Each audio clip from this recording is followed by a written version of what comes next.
اور پھر اس کے وجود پر سرخ رنگ کی حسین جالیدار پردوں کو دیکھ کر بازل شاہ کا ماتھا ٹھنکا تھا۔ بے ساختہ ایک بار پھر اس کا حلق تک کڑوا ہو چکا تھا۔ غصے سے تو طنزیہ انداز میں کہنے لگا، اوہ لگتا ہے تمہارے منگیتر نے بڑے شوق سے تمہیں یہ رنگ پہنایا ہے نا؟ اس کی پسند کی چیزیں پہن رکھی ہیں نا تم نے اپنے نیچے؟ بڑی فرمائشیں کی ہوگی اس نے کہ یہ رنگ پہن کر آنا، اور یہ رات تمہارے ساتھ پھر بھرپور طریقے سے گزارے گا۔ لیکن سمجھ نہیں آتی، جب تم اس کے لیے اتنا سج سنور رہی تھی تو پھر کیا بات بنی جو وہ بارات تھی لے کر نہیں آیا؟ کچھ تو چکر ضرور ہوگا، کہیں شادی سے پہلے ہی تم نے اسے راضی کرنے کے لیے اپنا آپ سونپ تو نہیں دیا تھا؟ کونین کے تو پورے وجود میں سنسنی کی لہر دوڑ چکی تھی۔ روتے ہوئے کہنے لگی کہ یہ کیسی باتیں کر رہے ہیں آپ؟ اگر آپ میرے بارے میں ایسا سوچتے ہیں تو چھوڑ دیں مجھے، مت ہاتھ لگائیں مجھے، لیکن میں اپنے کردار پر کوئی بات برداشت نہیں کروں گی۔ اس کے یوں بولنے پر بازل نے اسے بازوں سے جھنجھوڑ کر رکھ دیا تھا۔ اس کی اتنی اچانک شدت پر وہ حواس باختہ ہو کر چیخی تھی۔ کیوں اتنا چیخ رہی ہو؟ تمہارا عاشق تو بارات لے کر نہیں آیا۔ شکر کرو میں نے تمہارے باپ کی عزت بچا لی۔ اب رونے کے ڈرامے بند کرو۔ بازل کی جنونی قربت سے وہ بہت تکلیف محسوس کر رہی تھی، تبھی اس کی آنکھوں سے آنسو نکلنے لگے۔ بازل اس کے آنسو نکلتے دیکھ کر دل ہی دل میں خوش ہو رہا تھا۔ اگر میری جگہ تمہارا منگیتر وہ ہوتا تو سب کچھ خوشی سے کروا لیتی، لیکن اب جان بوجھ کر رونے کے ڈرامے کر رہی ہو۔ بازل نے اس کے بال جگڑے تو وضعیت سے زرد پڑ گئی۔ پہلے ہی 2 دن سے شادی کی ٹینشن کی وجہ سے اس نے کچھ کھایا پیا نہیں تھا، تبھی نیم مردہ سی ہو گئی۔ بازل جو اس کے نوخیز وجود سے لطف اندوز ہو رہا تھا، اچانک ہی اس کے بے حس و حرکت وجود پر نظر پڑی تو ہاتھوں کے طوطے اڑ گئے۔ وہ شاید بے ہوش ہو گئی تھی۔ بازل نے اٹھ کر جیسے ہی کونین کے چہرے پر تھپکی دی تو اسے ایک دم جھٹکا لگا، کیونکہ وہ بہت تیز بخار میں مبتلا نیم بے ہوش پڑی تھی۔ آزمائش اور پریشانیوں نے اسے تھکا ڈالا تھا، لیکن بازل یہ سب اس کی نوٹنکی سمجھتا غصے میں اسے جگانے لگا۔ یہ کیا لاش بن کر لیٹی ہو؟ جان بوجھ کر اداکاری کر رہی ہو تم؟ پانی۔ اس کے سوکھے لبوں سے فریاد نکلی تو بازل چند لمحے کے لیے اس کی معصومیت پر مبہوت ہو کر اسے دیکھنے لگا۔ کہنے لگا، پانی پینا ہے وہ تو میں ایسے بھی تمہیں پلا ہی دوں گا، لیکن تب جب میری شدتیں ٹھنڈی ہوں گی، سمجھی تم؟ پانی تمہیں ایک گھونٹ بھی نہیں ملے گا جب تک مجھے سکون نہیں مل جاتا۔ اب آنکھیں کھولو، تمہیں کیا لگتا ہے یہ آنکھیں بند کر کے کانپنے کا ڈرامہ کرو گی تو میں تمہیں بخش دوں گا، تم پر رحم کروں گا؟ ہرگز نہیں۔ تم بڑی شاطر قسم کی لڑکی ہو، اتنا تو میں جان ہی چکا ہوں۔ اب میرا ساتھ دو، اگر دوبارہ اس طرح کا کوئی ڈرامہ کیا تو مجھ سے برا کوئی نہیں ہوگا۔ میں مزید سختی سے تمہارے ساتھ پیش آؤں گا۔ وہ یہ الفاظ بول رہا تھا، لیکن رہی سہی ہمت بھی آج کونین کی جواب دے چکی تھی۔ وہ آدھ مری حالت میں بستر پر پڑی تھی۔ اس کی یہ حالت دیکھ کر بازل کو کچھ رحم آ ہی گیا تھا۔ وہ اس سے فوراً الگ ہوا۔ بستر کی چادر دیکھی تو اس پر سرخ نشان آ چکے تھے۔ صاف ظاہر تھا کہ یہ لڑکی بالکل انچھوئی تھی۔ یہ سوچ کر اسے اندر ہی اندر خوشی محسوس ہوئی۔ اس کے لب خشک ہو چکے تھے۔ پانی کا گلاس بھر کر وہ اس کے پاس آیا اور گردن سے پکڑ کر کہنے لگا کہ لو پیو پانی۔ اتنے میں ہی تمہاری جان نکل رہی تھی۔ زبردستی اس کے منہ سے اس نے گلاس لگایا تھا کہ پانی حلق سے نیچے گیا تو اسے ایک دم سے کھانسی لگ چکی تھی۔ ہوش بھی آ گیا تھا۔ پورا وجود درد سے ٹوٹ رہا تھا، لیکن وہ روتے ہوئے ظالم شخص سے کوئی فریاد بھی نہیں کر سکتی تھی۔ بڑی ہی کربناک اس کی وہ رات گزری تھی۔ بازل سے نکاح کے بعد کونین کی آزمائشیں بڑھ گئی تھی۔ نکاح کے دوسرے دن ہی وہ بخار میں مبتلا تھی۔ کمرے میں لیٹی ہوئی تھی جب پروین بیگم اس کے پاس آ کر کہنے لگی، او مہارانی اٹھ جاؤ، بستر چھوڑو، تمہارے ماں باپ آئے ہیں، ان کی خاطر مدارت تمہیں ہی کرنی ہوگی۔ یہاں پر تمہارے ملازم نہیں بیٹھے ہوئے۔ میرا تو تمہارے ماں باپ کی شکل دیکھنے کو دل نہیں چاہ رہا، جنہوں نے دھوکے سے تمہیں میرے بیٹے کی بیوی بنا دیا۔ وہ غصے سے کھول رہی تھی۔ کونین بخار زدہ وجود لیے کپ کپاتے ہوئے اٹھی تھی۔ پروین بیگم نفرت بھری نظر اس کے وجود پر ڈال کر کمرے سے باہر چلی گئی، جبکہ وہ رات کی بازل کی جنونی قربت کی وجہ سے چل بھی نہیں پا رہی تھی۔ اس نے آنکھوں پر پانی ڈالا، منہ ہاتھ دھویا، اپنا چہرہ نارمل کرنے کی کوشش کرنے لگی کہ ماں باپ کو یہ پتہ نہ چلے کہ اس پر کیا قیامت گزری ہے۔ جس شخص سے ابو نے اس کی شادی کی ہے وہ کتنا جنونی نکلا، اور یہ شادی صرف اس نے اپنے باپ کے کہنے پر زبردستی کی۔ وہ چہرے سے ظاہر نہیں ہونے دینا چاہتی تھی۔ تبھی دوپٹہ ٹھیک کرتی کمرے سے باہر جانے لگی کہ اچانک کمرے کا دروازہ ٹھک سے کھلا۔ آنے والا لمبا چوڑا وجود بازی کا تھا، جو اسے گہری نظروں سے دیکھ رہا تھا، لیکن چہرے پر بے پناہ سختی تھی۔ سنو، اگر تمہارے ماں باپ تمہیں لینے آئے ہیں تو یہ ان کی بہت بڑی بھول ہے۔ اب تم میرے نکاح میں ہو، اس لیے میں تمہیں تمہارے ماں باپ کے گھر جانے نہیں دوں گا۔ میں ان کے سامنے تمہیں جانے سے منع کر کے برا نہیں بننا چاہتا، اس لیے تمہیں ان کے سامنے انکار کرنا ہوگا، کیونکہ میرا دل ابھی تم سے بھرا نہیں ہے۔ ویسے بھی ہماری نئی نئی شادی ہوئی ہے، اب تو تم سے پورا ہی حق وصول کروں گا۔ وہ اس کے قریب آیا، اپنی گہری نظریں اس کے وجود پر گاڑتے ہوئے کہنے لگا، جبکہ کونین نے بے ساختہ ہی اپنا دوپٹہ ٹھیک کیا تھا۔ اگرچہ وہ اس کا شوہر تھا، لیکن رات والے سلوک کے بعد وہ اس کی نظروں سے خائف ہو رہی تھی، جو جسم کو چیر دینے والی تھی۔ وہ خاموشی سے امی ابو سے ملنے چلی گئی۔ ابو نے اسے گلے لگا کر پیار کیا۔ فرقان صاحب ان سے بات کر رہے تھے، اگر آپ کی اجازت ہو تو میں اپنی بیٹی کو گھر لے جاؤں؟ فرقان صاحب فوراً مسکرا کر کہنے لگے، ہاں ہاں کیوں نہیں، آپ لے جائیں، جتنے دن کونین بیٹی رہنا چاہتی ہے آرام سے رہے۔ انکل کی بات پر وہ خاموش رہی، پھر بے ساختہ کہنے لگی کہ نہیں ابو، میں نہیں جانا چاہتی ابھی۔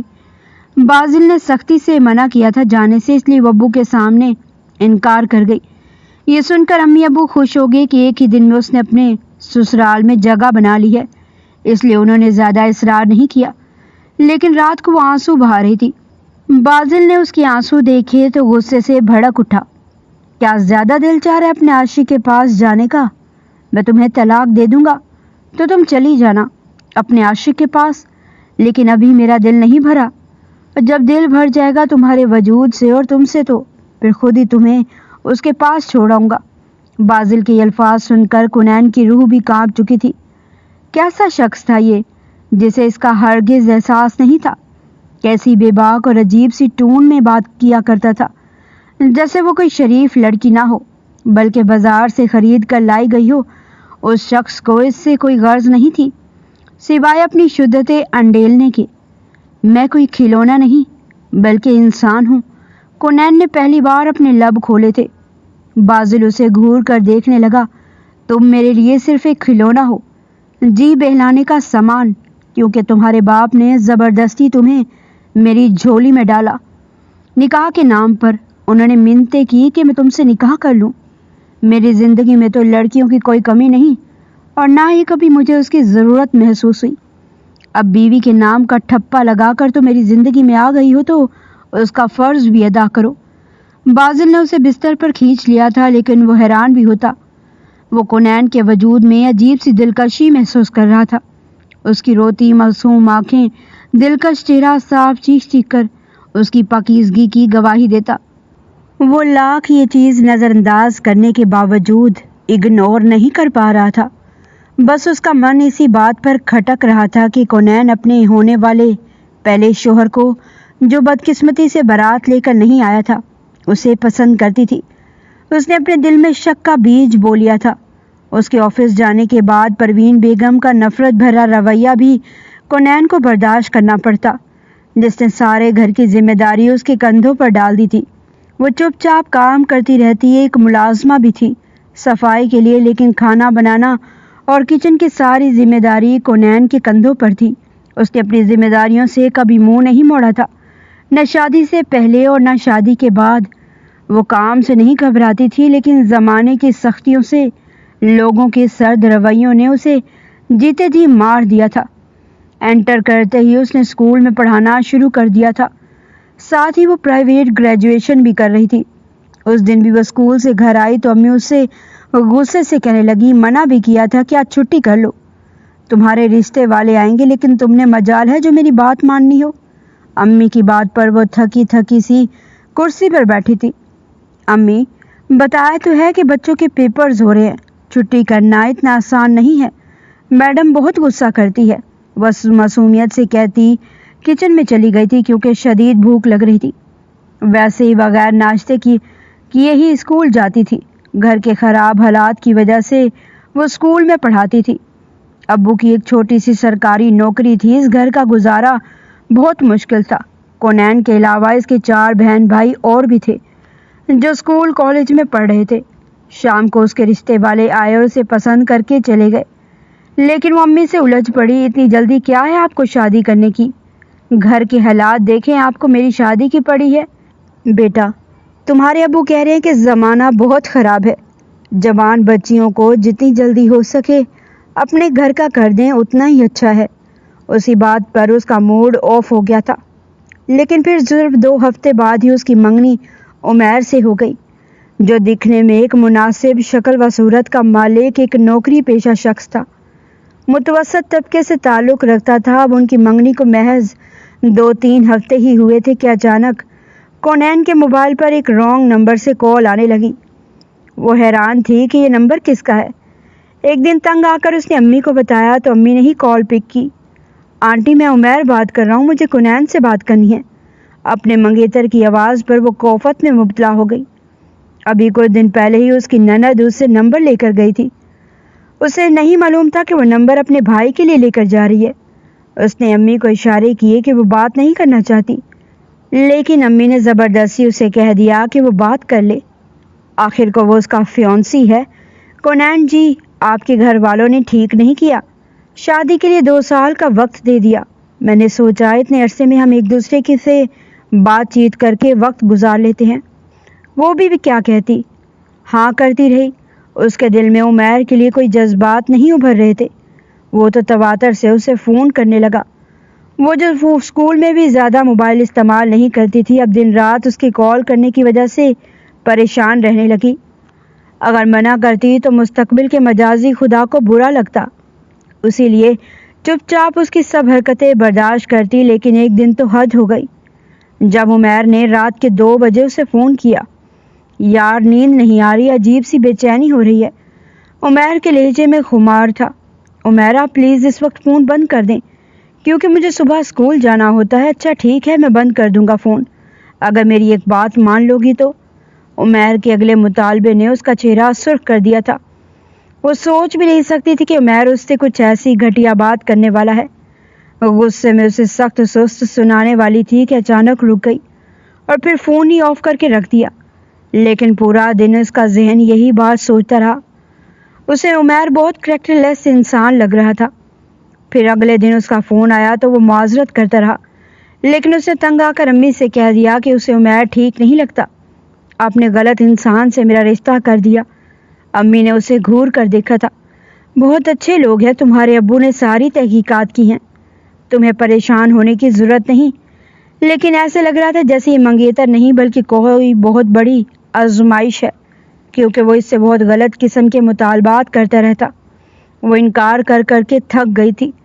کبھی وہ باہر ملنے کی فرمائشیں کرتا تو کبھی آدھی رات کو عجیب عجیب باتیں کرتا۔ وہ ذہنی دباؤ کا شکار ہو کر رہ گئی تھی۔ اس روز بھی وہ بڑے غصے سے اپنی امی کے پاس گئی تھی۔ آنکھوں میں آنسو آ گئے تھے، کہنے لگی کہ مجھے یہ رشتہ کرنا ہی نہیں ہے، آپ جائیں اور جا کر عمیر کے ساتھ میرے اس رشتے کو ختم کر دیں۔ اس کی بات سننا تھی کہ زناٹے دار تھپڑ اس کی ماں اس کے منہ پر مار کے کہنے لگی کہ بے حیا لڑکی، ہوش میں تو ہو تم؟ تمہارا باپ پہلے ہی گھریلو مسائل اور تمہاری شادی کی وجہ سے پریشان ہے، اور تم یہ کیسی باتیں کر رہی ہو؟ تمہیں رشتہ ختم کروا کر بٹھا دیں تاکہ یہ جو رشتہ آیا ہے وہ بھی دوبارہ ہمارا منہ نہ دیکھیں۔ ایسا بھی کیا کہہ دیتا ہے عمیر تمہیں جو تمہیں آگ لگ جاتی ہے؟ دیکھو، لڑکی ہونے والا شوہر ہے وہ تمہارا۔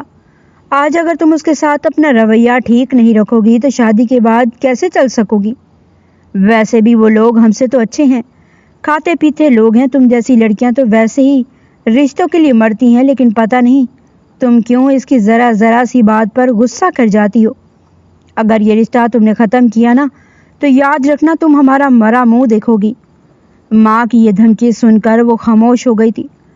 اس رات جب ایک بار پھر عمیر نے کال کر کے اس سے وہی فرمائش کی تھی کہ یار کیوں شرماتی ہو، شادی تو ہماری ہو ہی جانی ہے، مگر تمہارا مجھے اپنا شوہر ہی سمجھو۔ کیا تم میرا دل بہلانے کے لیے اپنا دوپٹہ نہیں اتار سکتی؟ میں تمہیں کوئی مکمل بے لباس ہونے کا تو نہیں کہہ رہا، صرف یہی کہہ رہا ہوں کہ اپنے وجود سے دوپٹے کو الگ کرو اور پھر مجھے تصویر بھیجو، یا پھر ایسا کرتا ہوں میں تمہیں ویڈیو کال کرتا ہوں۔ اس کی بےتابی دیکھ کر کنین کی آنکھوں میں آنسو آ گئے تھے۔ وہ ہرگز ایسا کچھ بھی نہیں کرنا چاہتی تھی، لیکن وہ بے بس ہو چکی تھی۔ جان بوجھ کر کہنے لگی کہ سگنل کا مسئلہ ہے، مجھے آپ کی آواز نہیں آ رہی، اور یوں ہی اس نے کال بند کر دی تھی۔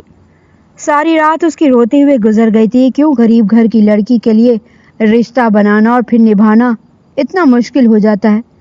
شاید بڑی وجہ یہی تھی کہ غلط لڑکا دیکھنے کے باوجود ماں باپ لڑکیوں کا ساتھ نہیں دیتے، بلکہ یہ سوچ کر خود بھی صبر کرتے ہیں اور لڑکیوں کو بھی صبر کرنے کا کہتے ہیں کہ اگر یہ رشتہ ہاتھ سے نکل گیا تو کون بیاہ کر لے جائے گا ان کی بیٹی کو؟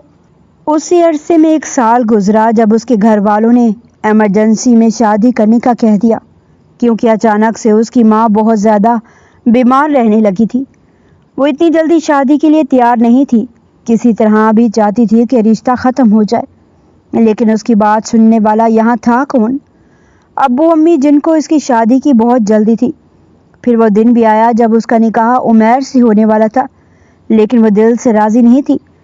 آنکھوں سے اشک بار بار بہہ رہے تھے، لیکن اچانک ہی نہ جانے کیا ایسا ہوا کہ ابو اور عمیر کے باپ میں کسی چیز کو لے کر بہت بحث ہو گئی۔ انہوں نے بارات لانے سے ہی انکار کر دیا۔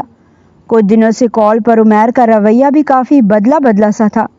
بات بات پر اکثر یہی بات نکالتا کہ جہیز میں تمہارے ماں باپ کیا دے رہے ہیں؟ تمہیں وہ میری امی پوچھ رہی تھی۔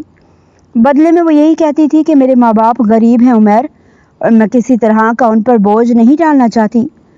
جو کچھ ہوا میں خود بنا لوں گی، لیکن زیادہ جہیز نہیں لوں گی۔ پھر بھی وہ کسی نہ کسی طرح کوئی بات نکال کر گھما پھرا کر وہیں ہی لے آتا کہ اچھا، میرے خاندان میں تو اس سے پہلے جب بھی شادی ہوئی ہے، لڑکی والوں نے مہران کار اپنے داماد کو گفٹ کی ہے۔ اب تمہارے ابا تو غریب سے ہیں، معمولی سی نوکری کرتے ہیں، اور تم بھی کوئی 5-10 ہزار ہی کما کر لے آتی ہوگی۔ اپنی جاب سے تو تم لوگ کم از کم ایک موٹر سائیکل تو افورڈ کر ہی سکتے ہو نا۔ اس کی بات سن کر کنین چونک اٹھی تھی۔ کہنے لگی کہ یہ کیا کہہ رہے ہیں آپ؟ لیکن فوراً وہ ہنس پڑا تھا۔ ہنس کر کہنے لگا کہ ارے نہیں، مذاق کر رہا ہوں۔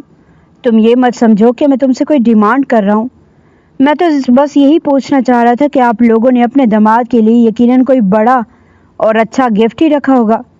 مجھے سرپرائز دینا چاہتے ہوگے، آخر کو میں اس گھر کا بڑا داماد ہوں۔ اس کی یہ باتیں کنین کو مزید پریشان کر چکی تھی۔ دلہن بنی کنین کے پاس اس کی چھوٹی بہن دانین آئی تھی۔ آپ ہی عمیر بھائی کے گھر والوں نے بارات لانے سے انکار کر دیا۔ ابو بہت رو رہے ہیں، نہ جانے کیا بات ہو گئی ہے۔ دانین کی بات پر وہ خاموش بیٹھی رہی۔ اس کے سرد تاثرات میں کوئی فرق نہیں پڑا تھا، جیسے وہ کوئی ربوٹ ہو۔ پہلے بھی دل کسی بھی خوشی سے خالی تھا۔ عمیر جیسے مکروہ شخص کی باتوں کو برداشت کرنا اس کے لیے بہت مشکل تھا، پھر پوری زندگی اسے برداشت کرنا۔ وہ تو یہی سوچ سوچ کر پاگل ہو رہی تھی۔ لیکن تھوڑی دیر بعد دانین اور امی نے اسے بتایا، تمہارے ابو کے دوست ہیں نا، فرقان قریشی، ان کے بیٹے سے تمہارا نکاح ہو رہا ہے بیٹا۔ بڑی خوش نصیب ہے میری بچی، اتنے بڑے گھر میں بیاہ کر جا رہی ہے۔ ان کا بیٹا آ گیا ہے تمہیں بیانے کے لیے۔ میری بیٹی آج رخصت ہو کر جائے گی اپنے سسرال۔ امی خوش ہو کر کہہ رہی تھی، جبکہ وہ حیرت سے انہیں دیکھتی رہ گئی۔ دلہا بیزار شکل بنائے، سفید شرٹ، سوتی جاگتی کیفیت لیے نکاح نامے پر سائن کر رہا تھا۔ چہرے پر غصے کے تاثرات تھے۔ بازل قریشی جو ایک امیر باپ کا بیٹا تھا، 3 فیکٹریاں تھیں اس کی اس شہر میں۔ یہ سب کچھ فرقان صاحب نے اپنی محنت سے بنایا تھا۔ بازی ان کا اکلوتا بیٹا تھا۔ اب وہ 3 فیکٹریاں اس کے نام پہ تھی۔ بلا کا ہینڈسم 30 سال کا ہونے کے باوجود لیکن ابھی تک کنوارا تھا۔ جب بھی ماں باپ شادی کا کہتے ہیں وہ صاف انکار کر دیتا۔ یونیورسٹی میں ایک لڑکی سے محبت کرنے کے بعد ایسا دھوکہ ملا کہ اسے لڑکیوں کے نام سے بھی نفرت ہو گئی تھی۔ پھر اس دھوکے کے نام پر اس نے کئی لڑکیوں کو الو بنایا۔ اس کے آفس میں کام کرنے والی، پارٹیز کلب میں ملنے والی ماڈرن لڑکیاں، کچھ دن ان کے ساتھ گزارتا، پھر انہیں بائے بائے کہہ دیتا۔ بہت جلد اس کا ہر ایک لڑکی سے دل بھر جاتا۔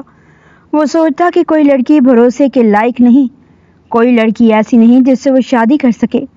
کونین اچانک ہی اس کی زندگی میں آئی تھی، لیکن جب اسے پتا چلا کہ پہلے ہی وہ اس نام نہاد ہونے والے شوہر کو پسند کرتی تھی، تب سے اس کے دل میں ایک آگ لگ گئی تھی۔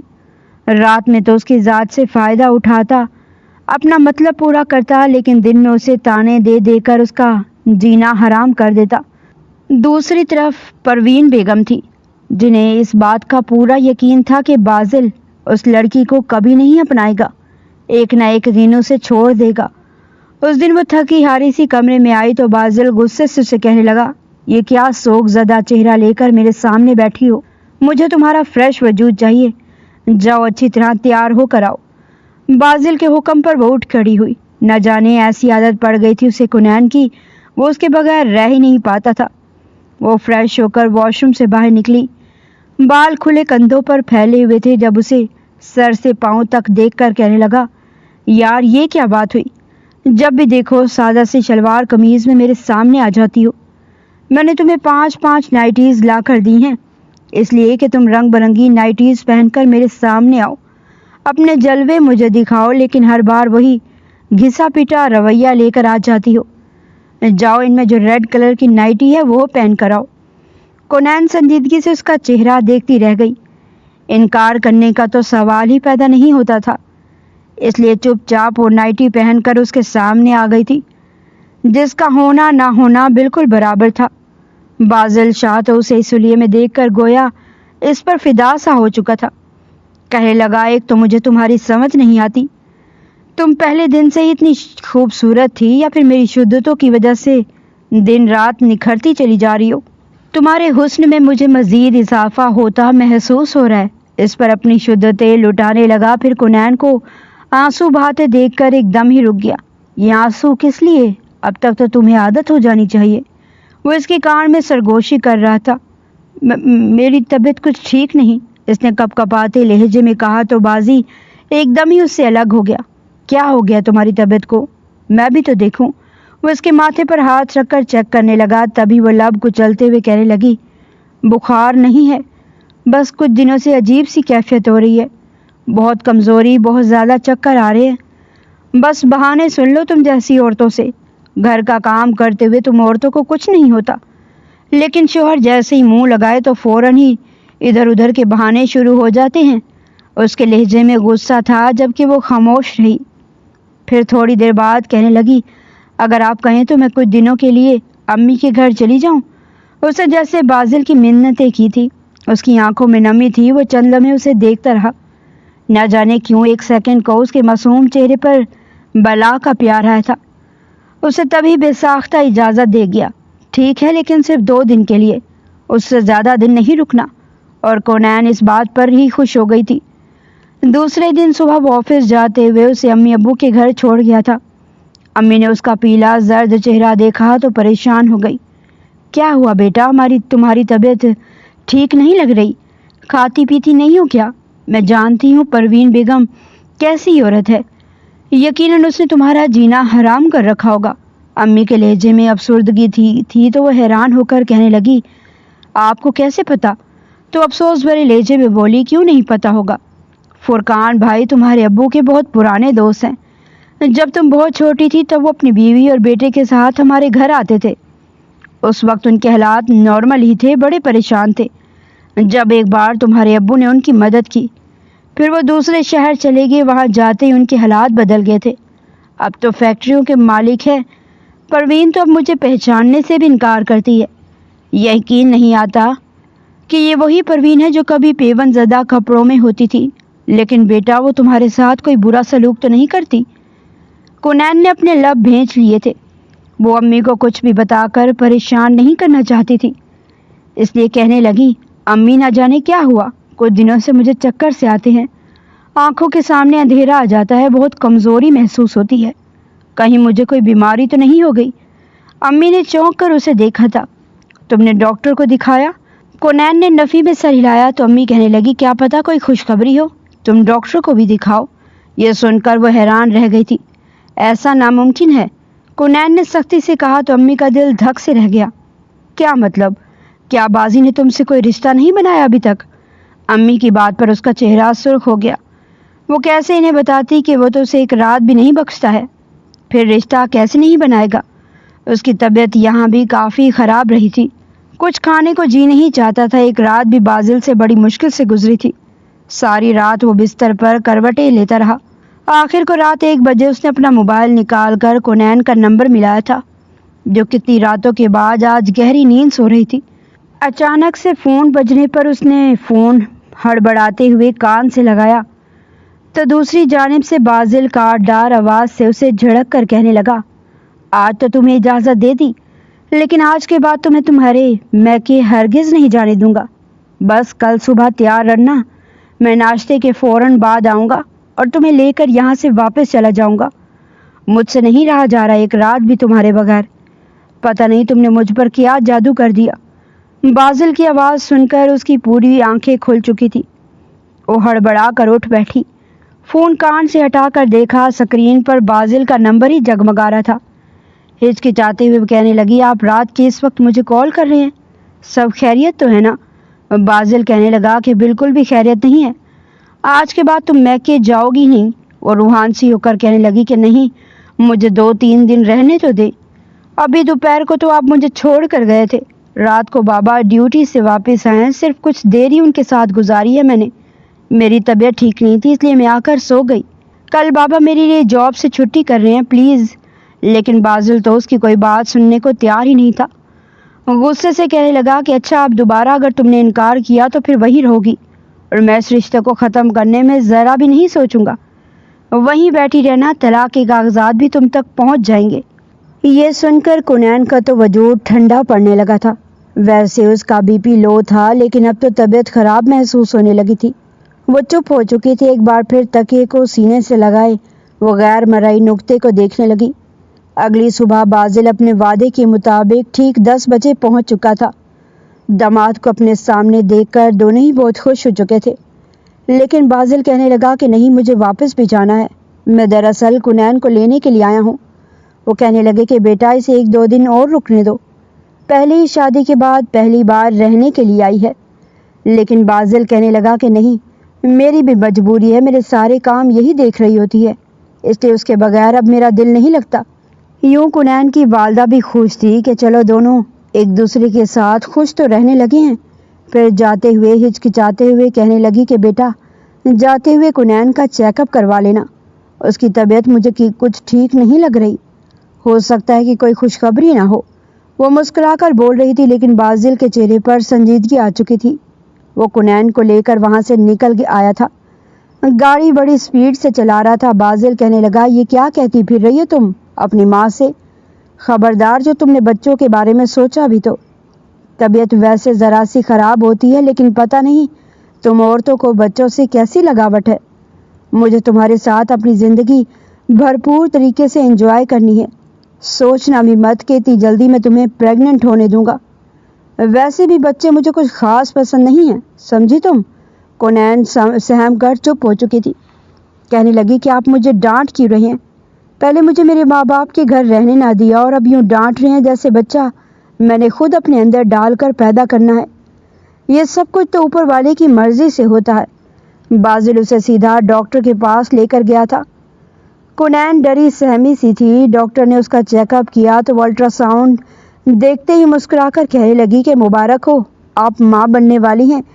یہ سن کر کنین کے چہرے پر مسکراہٹ پھیل گئی تھی، وہیں وہ یہ سوچ کر بھی خوش ہو رہی تھی کہ چلو اس بہانے کم از کم بازل اس پر تھوڑا رحم تو کرے گا، وہ اس کی شدتوں سے بچ جائے گی، اپنی نیند پوری کر پائے گی، اور اس کی ساس کا رویہ بھی اس کے ساتھ بہتر ہو جائے گا۔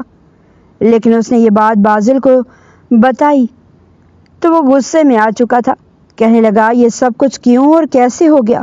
میں تو بچے بالکل بھی نہیں چاہتا، مجھے تمہارے ساتھ ہر رات پہلے سے بھی زیادہ شدت سے وقت گزارنا ہے۔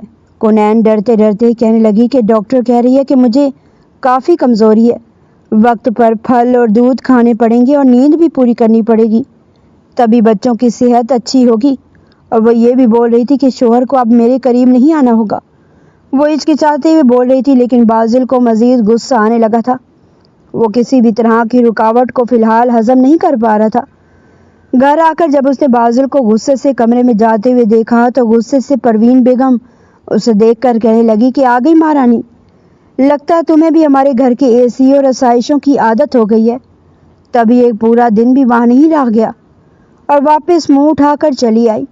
کنین ان کی بات کو نظر انداز کر کے کہنے لگی، وہ آنٹی دراصل میری طبیعت ٹھیک نہیں تھی اور بازل مجھے ڈاکٹر کے پاس لے کر گئے تھے، میں ماں بننے والی ہوں۔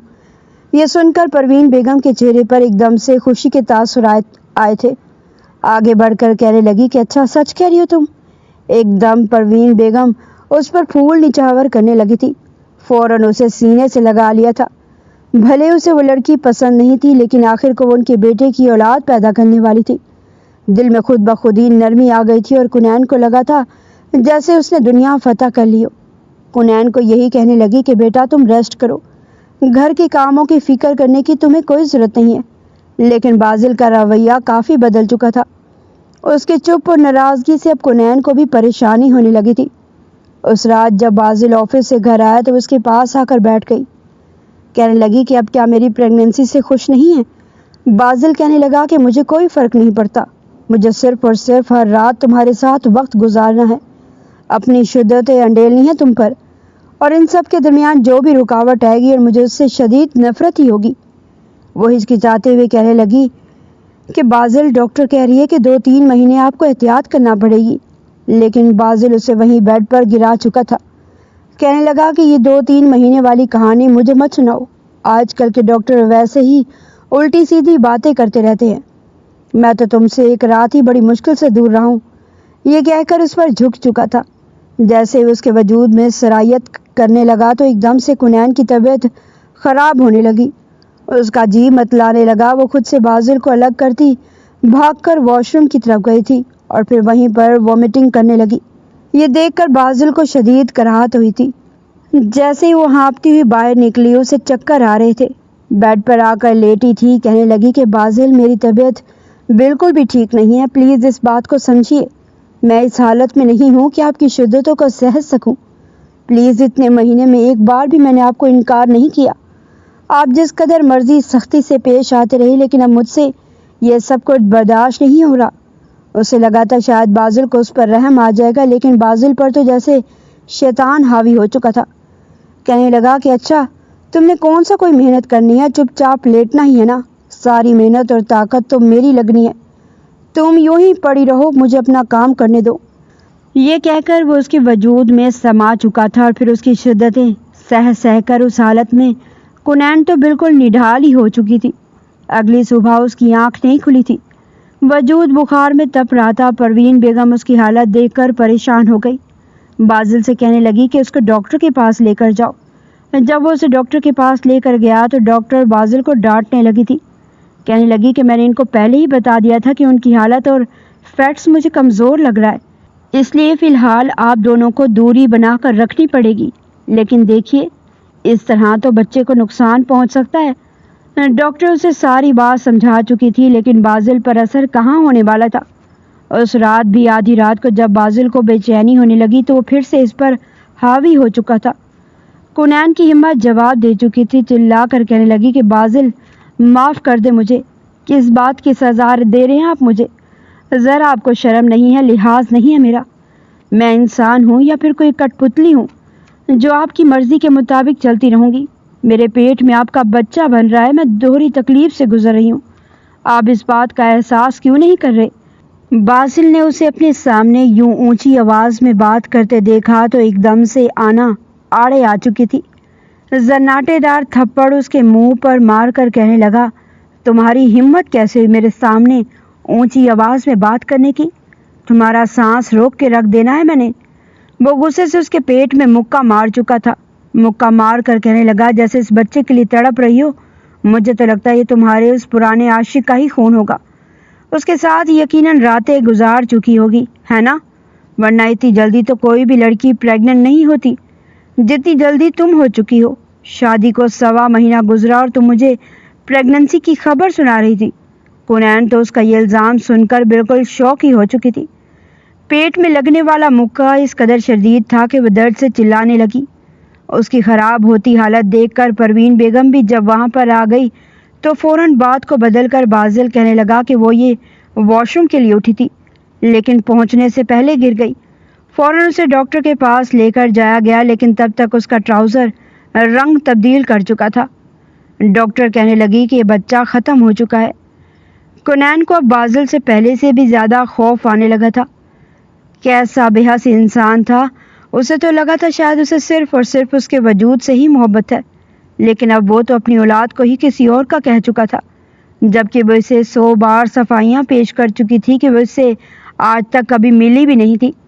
لیکن بازل کا دماغ کون ٹھکانے لگا تھا؟ اس خراب طبیعت میں بھی صرف 5 دن اس نے کنین کو چھٹی دی تھی، اور پھر یوں ہی ہر رات اس کے نام کرنے لگا تھا۔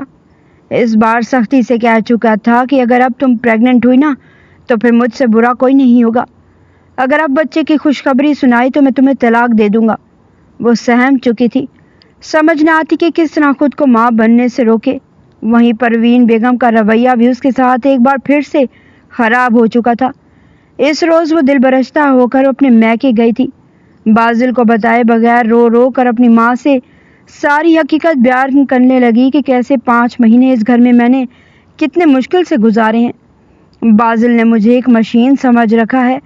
اسے روتا دیکھ کر اس کی ماں اسے دلاسا دینے لگی، پھر کہنے لگی کہ بیٹا، آج کل کے لڑکے ایسے ہی ہوتے ہیں، تمہیں ہی صبر کرنا ہوگا۔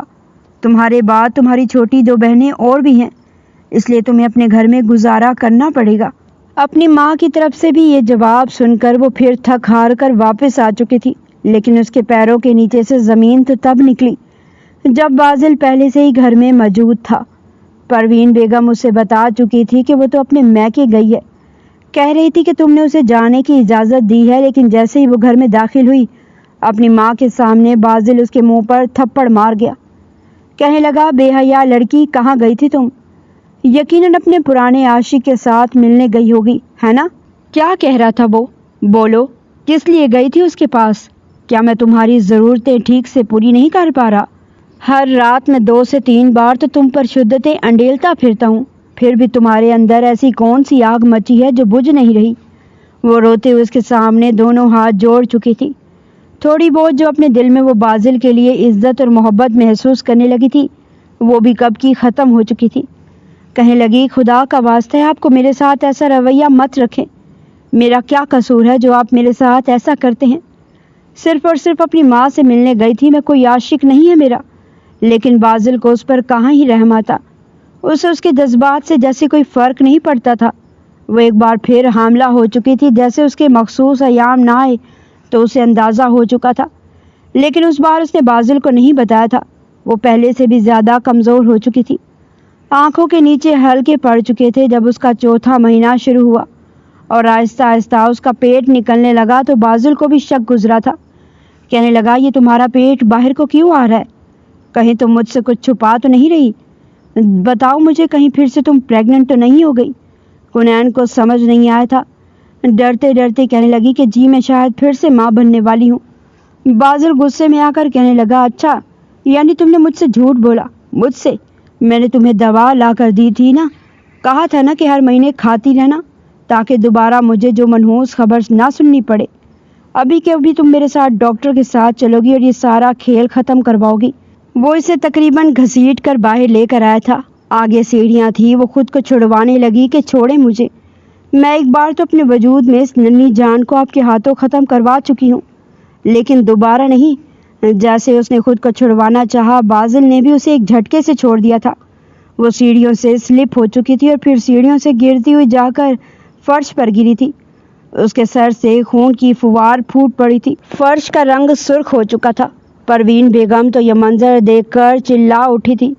فوراً اس کو ہاسپٹل لے کر سبھی پہنچے تھے۔ بازل کو بھی اپنی غلطی کا احساس ہوا تھا۔ ڈاکٹر کہہ چکے تھے ہم آپ کے بچے کو نہیں بچا پائے۔ وہیں جب کنین کے ماں باپ کو اس کی حالت کا پتہ چلا تو وہ بھی ہاسپٹل پہنچ چکے تھے۔